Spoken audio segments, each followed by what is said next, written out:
Hello et bienvenue dans cette nouvelle vidéo. Je vais vous montrer étape par étape comment je réalise une huile à base d'aloe vera, une huile qui va aller accélérer la croissance des cheveux, une huile qui va aller assainir le cuir chevelu et nous donner des cheveux en bonne santé. Et pour cela, j'ai eu besoin d'une tige d'aloe vera, bien sûr, que je vais aller découper et utiliser juste la pointe. Que je vais aller retourner de cette manière pour faire couler la sève qui est allergène à certaines personnes. Donc, on ne va pas prendre les risques. Cette étape et l'étape qui va suivre est très importante pour avoir une huile qui sera saine. Ensuite, je vais passer au découpage. Je coupe et j'enlève les pointes qui sont autour de la tige et je découpe encore en petits morceaux et je vais aller tremper tout ça dans l'eau. C'est important de laisser tremper dans l'eau parce que la sève appelée aloe dont je venais de vous parler n'est pas totalement sortie. Vous pouvez voir sur l'image les liquides jaunes là. Oui, c'est liquide exactement. Il est allergène. C'est pourquoi c'est important de les faire sortir de la plante. Donc, je laisse tremper pendant une trentaine de minutes. Ensuite, je rince bien. Et là, en ce moment-là, je pourrais maintenant passer au mixage de la plante. Une fois satisfaite, je renverse le tout dans une casserole propre que je vais aller placer au feu. Le fait que j'ai rajouté d'aloe vera, c'est juste le reste de ce que j'avais utilisé pour faire le gel d'aloe vera. Donc, je ne jette pas, je récupère et je mets les tout ensemble. Je place à feu doux, vraiment doux, et je commence à remuer de temps en temps. Le fait de remuer comme ça permet à ce que l'eau qu'il y a dans la plante puisse s'évaporer parce que moi, ce que je veux faire, c'est de l'huile. Je n'ai pas besoin du jus ou bien du gel d'aloe vera. C'est de l'huile que je veux. Et à ce moment, vous pouvez voir clairement que l'eau a vraiment séché, mais la plante est encore verte. C'est pourquoi c'est très important de mettre à feu doux pour ne pas perdre tous les nutriments qu'il y a dans la plante. Une dizaine de minutes sont passées. Maintenant, je peux passer maintenant à la prochaine étape qui sera maintenant celle d'obtenir une huile. Alors, qu'est-ce que je fais? Je vais aller rajouter l'huile d'olive.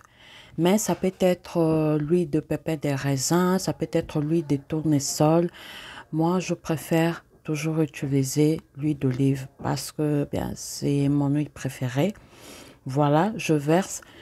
Mais le plus important, c'est que l'huile puisse recouvrir toute la solution. J'essaie de mélanger pour voir si vraiment l'huile a bien imprégné la plante. Je trouve que non. Alors, je vais rajouter un tout petit peu.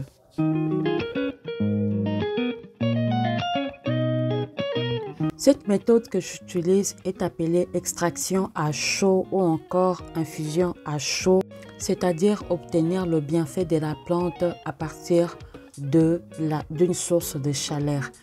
Mais le feu doit être vraiment doux pour pouvoir bénéficier et ne pas détruire le bienfait de la plante justement. Et en parlant de bienfait, il faut savoir que l'aloe vera est riche en composants phytochimiques et qui lui confèrent de puissants effets anti-inflammatoires, cicatrisants, antimicrobiens et également hydratants. Donc, l'aloe vera utilisée en huile sur le cuir chevelu va aller enlever toutes les bactéries qui peuvent se proliférer, les pellicules et les démangeaisons. Si cette huile est utilisée sur le pointe, elle va aller hydrater, renforcer, nourrir le cheveu pour les garder en bonne santé et limiter la casse. Donc, en général, dans tous les cas, cette huile va aller accélérer la croissance des cheveux et ça sera des cheveux vraiment en bonne santé. Moi, je le fais ici pour ma fille. C'est pourquoi j'ai tenu à respecter toutes les étapes pour faire sortir le côté allergène de l'aloe vera pour ne pas justement prendre des risques.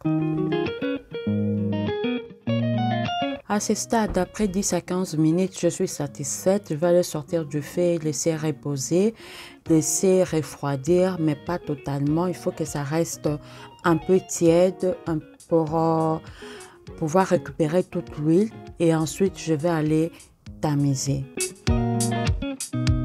Et je verse dans un bocal sec et propre, un contenant qui soit... que je peux fermer pour ne pas que l'huile puisse s'abîmer. Déjà à ce stade, vous pouvez déjà remarquer que l'huile n'est plus du tout translucide comme avant. Elle est vraiment épaisse et on peut voir qu'elle a vraiment changé de couleur et même au toucher, elle est lourde. Donc je vais aller rajouter la vitamine E pour justement éviter que l'huile ne puisse rancir. Mais ça, c'est vraiment une étape, je dirais, supplémentaire. Mais l'huile en soi, on sent qu'elle s'est imprégnée de tout le bienfait qui était dans l'aloe vera.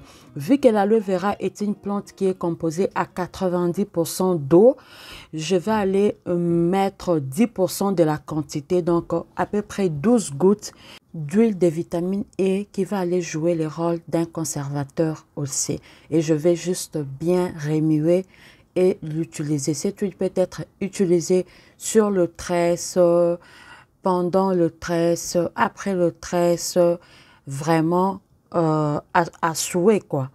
Donc je vais aller noter pour me rappeler parce que j'ai d'autres huiles que j'utilise aussi à côté. Donc je vais aller noter tout ça et étiqueter.